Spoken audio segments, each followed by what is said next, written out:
We're going to give you guys probably about like 7 minutes to ask each other questions. Quick fire questions. So Yes. But 7 minutes on the clock here. Starting now. Go ahead.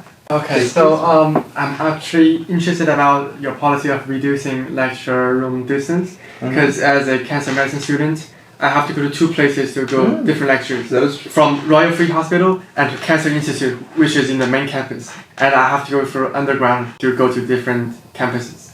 So I am interested about how is your policy gonna solve these problems? What methods are you going to use to solve these distance problems? So, first of all, the policy draft is created by asking the particular faculty who is affected by it. That's step 1. The common essence is that there is a lack of infrastructure.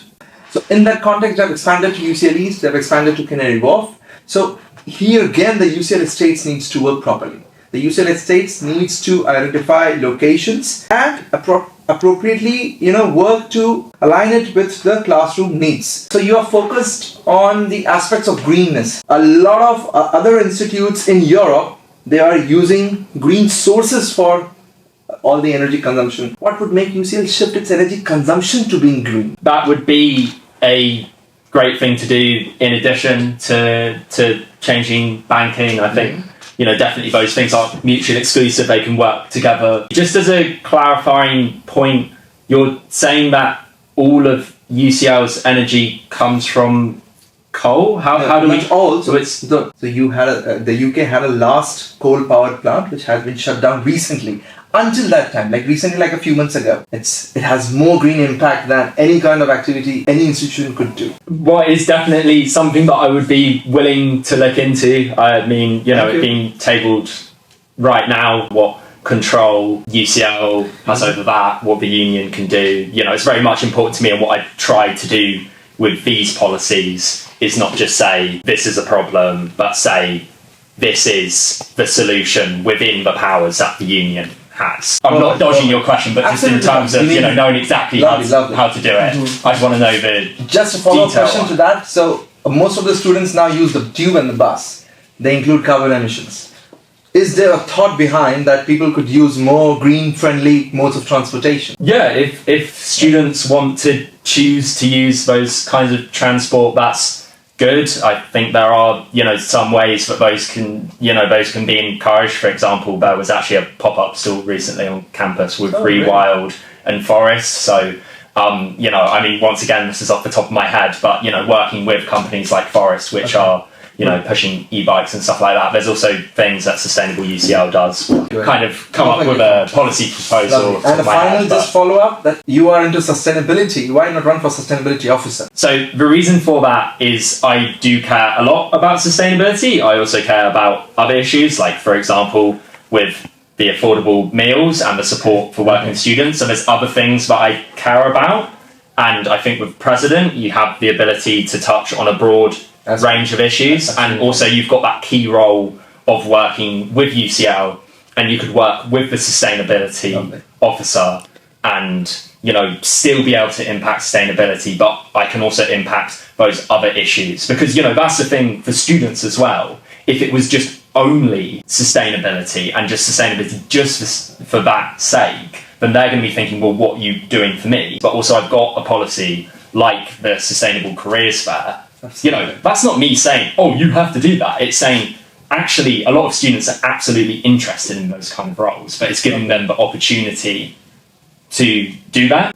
So that's the reason why I would, love the chance to be Thank you so much. Okay, so you've said one of your key priorities is student safety, and you've said in your manifesto about not wanting parades and propaganda. You then sort of clarified your comments that you do want the parade, but you don't want to disturb students. What I want to know is, how do you clarify what is propaganda, what is a disturbing protest? So how do you make those kind of distinguishing points without kind of, suppressing students making their voices heard on campus? Because that would be my concern. Yeah. So first, the purpose of making propaganda is to have an influence, to tell people what they are thinking about, what's their idea. So if they want to what we're doing. If they're gonna make a propaganda or a demonstration or parade, they have to apply for my policy. They have to apply, and we have to filter. For example, if it is a parade by social groups, not in our campus, because we want to make sure our campus is not a tool for any social companies outside the school to make their benefit. But if it is a parade from our student, okay, what's next step? Is they gonna use like paints, or is it gonna like break our some structures? No. If it's just about flags and having singing things, that's okay.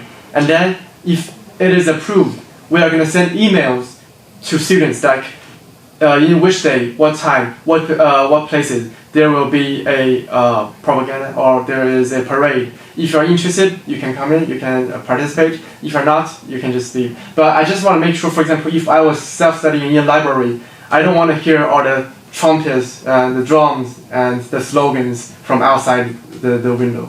I just want to make sure we have a quiet and peaceful university campus. So I'm not saying no propaganda, no parades. I just want to make sure they don't influence our own lives. Meanwhile, they express their ideas. Yeah. Well, I think that's all the time we have for you guys to ask each other questions. But thank you so much for coming in, and thank you for watching our coverage. Thank you. We have 3 very strong candidates here, so make sure you get your votes in.